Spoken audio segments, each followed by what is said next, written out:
Maya's voice trembles beneath the hum of bass and liquor-soaked laughter. The club is small, standing room only, but her words once filled it through someone else's mouth. She's leaning on the back wall, watching Darius perform her lines, word for word, like he bled them himself. The crowd cheers, shouting lyrics she wrote on the back of a receipt after crying in her car. Tasha squeezes her arm. You gon' let him keep eating off your soul like that? Maya swallows the burn of anger and shame. They don't even know it's me.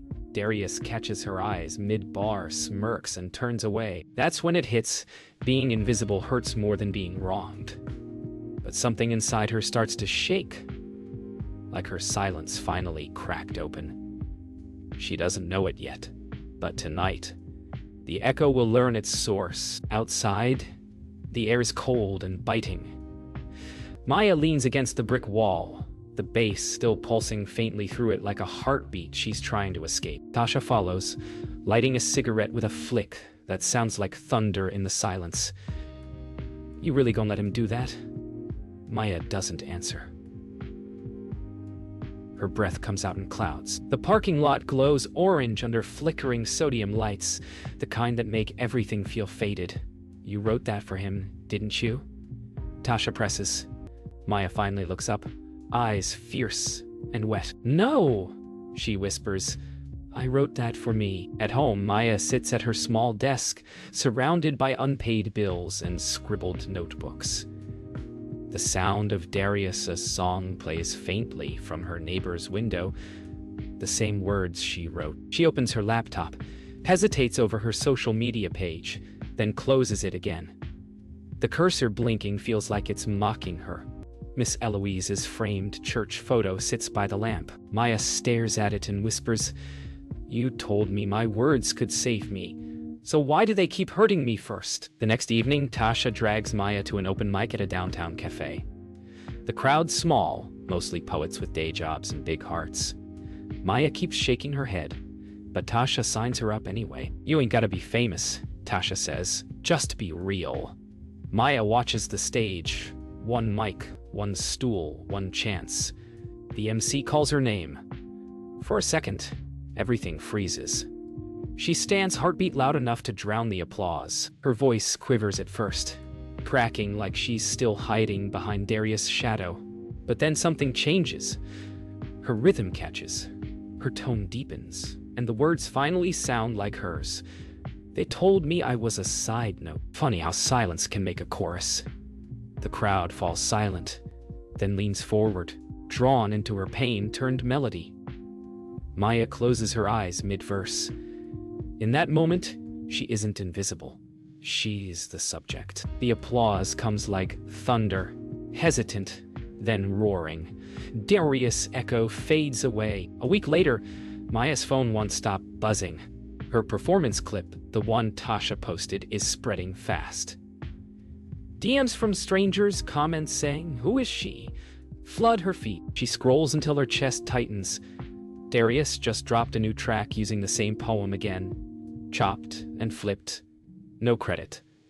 You can't copyright pain. His caption reads, Maya's hands tremble. Tasha calls, furious. But Maya just listens to the song on repeat, her voice turned into background noise. She whispers, he really took my truth and turned it into his echo again. That afternoon, Maya storms into a downtown studio where Dre works. She's never met him before, but his name keeps coming up in comments. She should work with Dre. Inside, the place smells like coffee and cables. Dre looks up from his soundboard, calm, curious. You Maya? He asks, half smiling. Yeah, the one he stole from. She fires back. Dre studies her, then gestures to the mic booth. Then let's make something they can't steal. For the first time, someone believes her before she proves it. Later that night, Maya records her first piece with Dre. Her voice shakes at first, but Dre nods silently, encouraging her to breathe. Talk like it's just you and truth in the room, he says. She exhales, starts again. Her poem spills out raw. They told me I was background music, but I became melody. Dre pauses the track and stares at her through the glass, moved. That's it, he whispers. By the weekend, Darius hears about the track. He pulls up to the same cafe where Maya's first performance happened. Swagger heavy, ego bruised.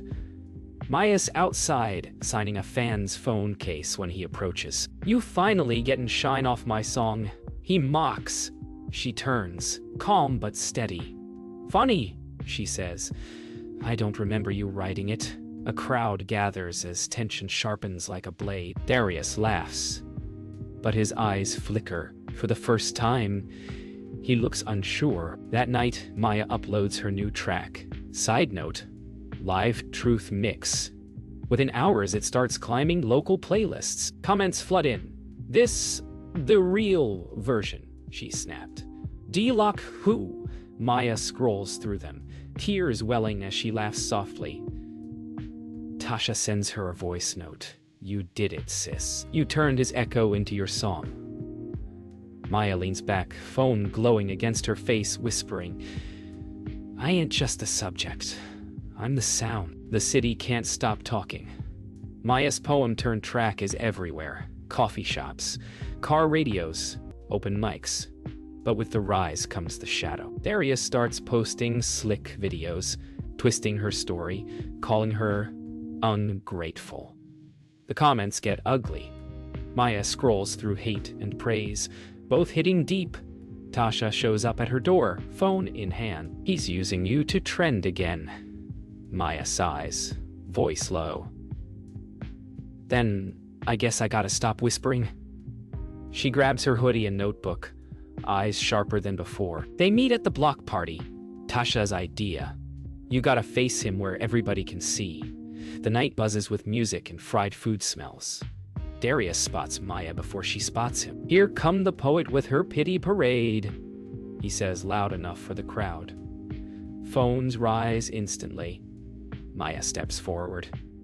You ever say something so true it scared you? She says into a nearby mic, voice trembling but steady. The crowd goes silent, the bass fading into her words. The video goes viral by morning, her voice echoing through every timeline. Hashtags pop up. Hash show repeat. Hash side note story. Dre texts her. Told you they'd hear you. But fame doesn't feel like freedom. Her inbox fills with interview requests, collab offers, and Darius fans spamming her comments. Miss Eloise calls, gentle but firm. Baby, remember your words are a gift, not a weapon. Maya leans her forehead against the wall, whispering, sometimes they cut both ways. Later that day, Maya meets Dre again in the studio. He's been producing a new beat, inspired by her performance. You sound different now, he says, handing her headphones. Like you stopped asking permission. Maya smiles faintly. Guess Payne got a rhythm now. They record late into the night, her words heavier but smoother, shaped by both hurt and pride.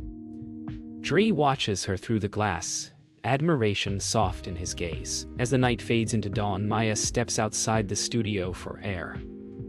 Atlanta's skyline glows faintly pink.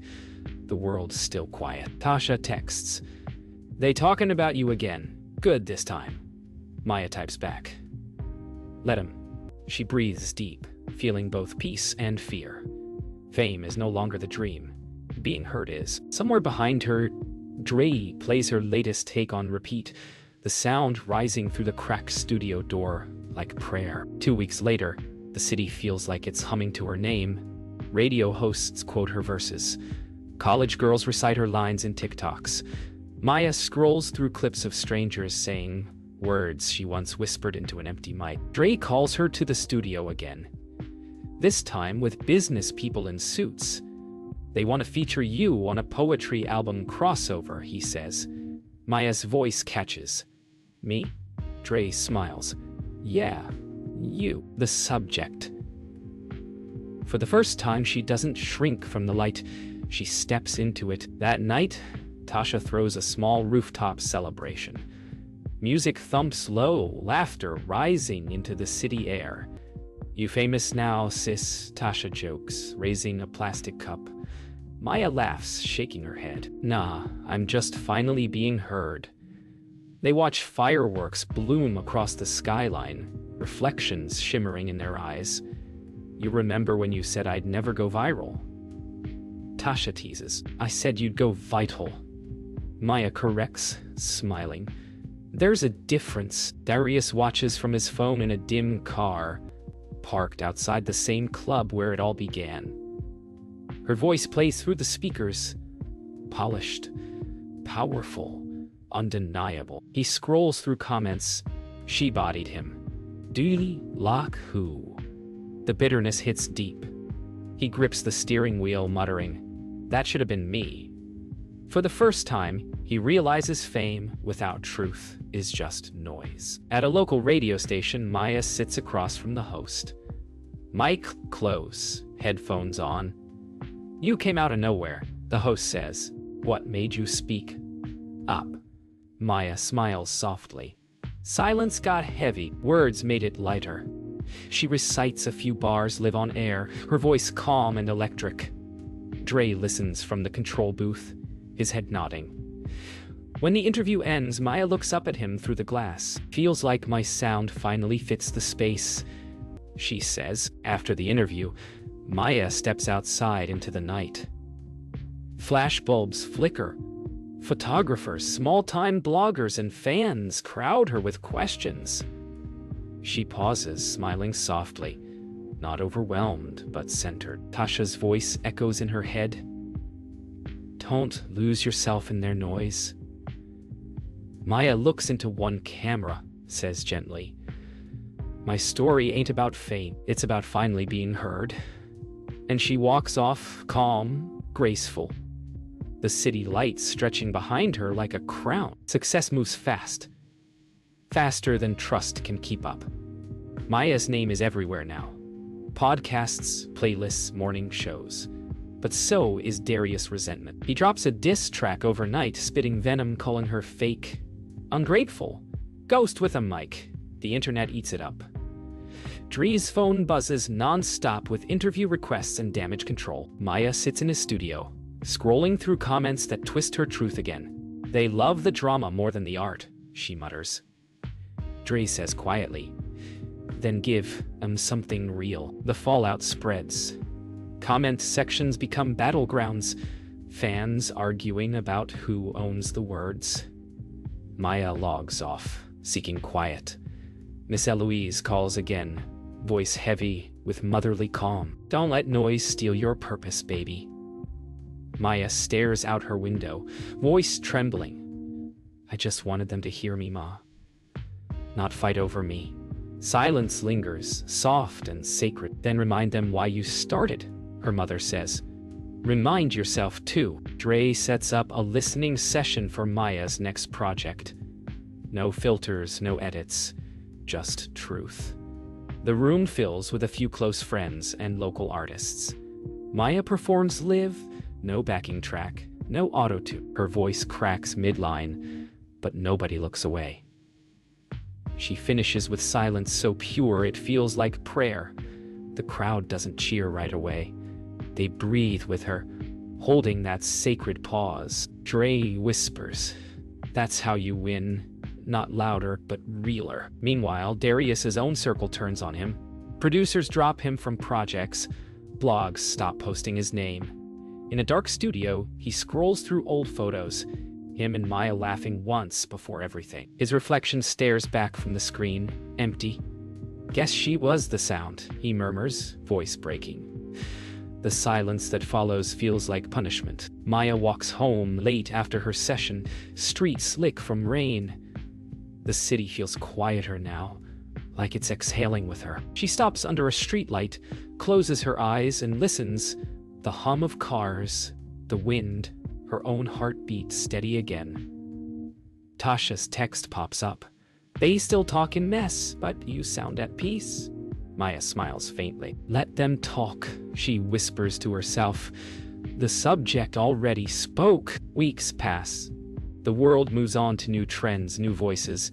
Maya steps away from it all. No posts, no interviews, just quiet. Her apartment feels lighter without the noise. She visits her mother's church on a Sunday morning, slipping into the back row unnoticed.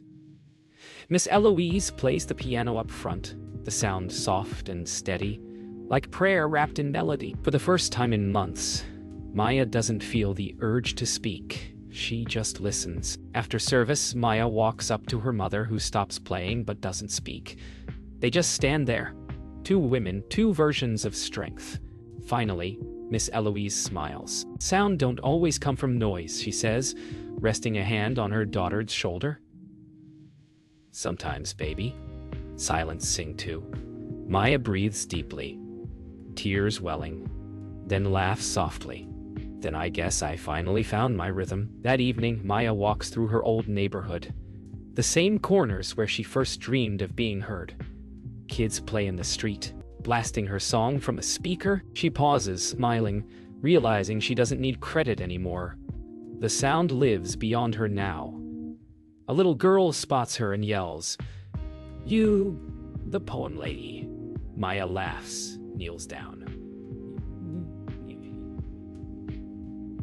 "You like words." The girl nods. "Then write yours, baby. Don't wait for nobody to give you permission." Later that night, Maya sits on her balcony with her notebook open, pen resting between her fingers. She doesn't write. Not yet. The city hums below, but it feels different now. Calmer. She watches the stars, hears the faint sounds of someone playing piano in a nearby apartment. She whispers, maybe the story ain't about being loud. Maybe it's about learning when to listen. As dawn breaks, Miss Eloise calls. "You coming to the revival tonight? I'm playing that song you love." Maya smiles, voice soft but sure. "Wouldn't miss it." She hangs up, stands, and finally begins to write again. Slow, deliberate, peaceful. Her words aren't revenge anymore. They're release. Each line feels like breath after drowning. For the first time, she's writing not to be heard, but to be whole. The church hums with low murmurs that fade as Maya steps up to the mic. The community revival is packed. Families, neighbors, and faces from every chapter of her story. Dree sits near the back, nodding quietly. Miss Eloise smiles from the piano bench, waiting. Maya takes a breath. This one's called Side Note. The crowd leans in. Her voice fills the sanctuary. Calm, powerful, soaked in truth. They said I was background, but I was the song all along.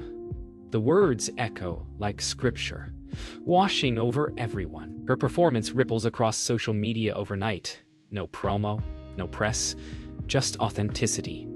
The clip of her in the church hits millions of views. Comment after comment reads, "I felt that.